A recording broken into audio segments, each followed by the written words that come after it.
Welcome to The Explainer. Today, we're jumping into one of the most important works of Philippine literature.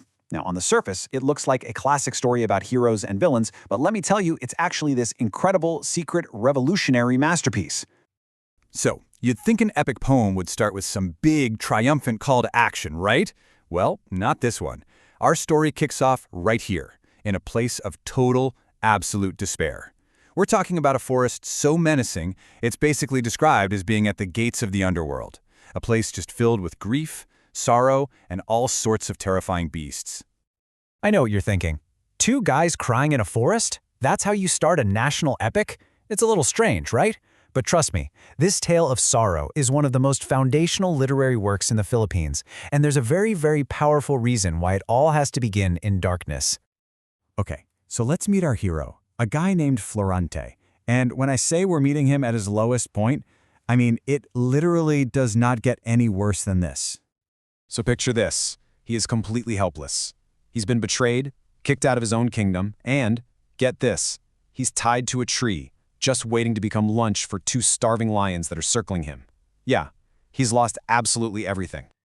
Okay, so the lions are closing in. It looks like it's all over. And then, just when you think all hope is gone, someone shows up. And let me tell you, this is the last person you'd ever expect.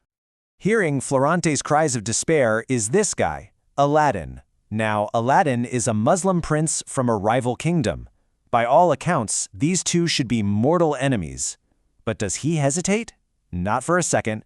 He draws his sword, takes on the lions, and saves Florante's life.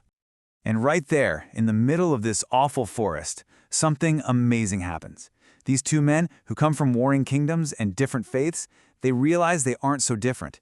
They discover they are brothers in suffering, totally united by shared heartbreak and betrayal. So the big question is, right? How in the world did a celebrated hero end up in this kind of mess?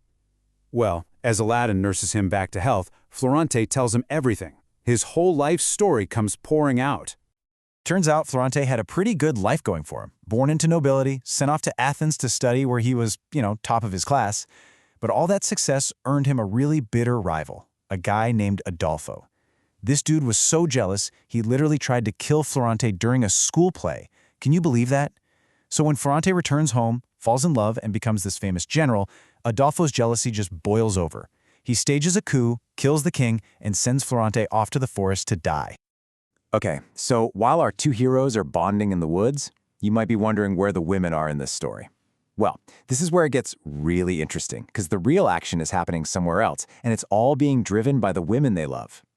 See, Aladdin shares his own tragedy. His own father, the Sultan, banished him just so he could steal his fiancée, Florida. Just horrible, right? But Florida? Oh, she was not about to be a passive victim in this story. No, Florida is definitely not your typical damsel in distress. She defies the Sultan, escapes the palace disguised as a warrior, and spends years searching for Aladdin. And where does her journey lead? Right back to that same dark forest. And what does she find? She finds Laura, Florante's love, about to be assaulted by the main villain, Adolfo. So what does she do? She takes out her bow and arrow, and with a single perfect shot, she kills him, saving Laura and becoming the true hero of the moment. So that one heroic act from Florida, that is the turning point. That's the moment that brings all four of our main characters together and finally begins to untangle this whole epic mess. And just like that, the two couples are finally reunited. Laura explains how she resisted Adolfo's tyranny, Florida recounts her dramatic rescue, and then, right on cue, Florante's loyal friend Menandro shows up with an army, announcing that Adolfo's forces back in the capital have already been defeated. And with that, justice is restored. Florante and Lara are crowned king and queen of a now peaceful Albania, while Aladdin and Florida head back to rule Persia. And from then on, their two kingdoms live in harmony. But wait, this isn't just some fairy tale with a happy ending. Not at all. To really get why this story is so important, you have to know that this epic poem is one of the most significant political works in all of Philippine history. Okay, so let's zoom out for a second. The author Francisco Balagtas wrote this whole thing in 1838, while he was in prison. This was during the Spanish colonial period in the Philippines, a time of deep unrest. Now, he couldn't just come out and criticize the corrupt government directly. That would have been a death sentence. So he had to get creative, using a brilliant literary tool to hide his message right inside the story. And that tool is allegory. It's genius, really. By setting the story in this faraway, fictional European kingdom, Albania, he could critique his own homeland, the Philippines, right under the noses of the Spanish censors. And once you see the parallels, you can't unsee them.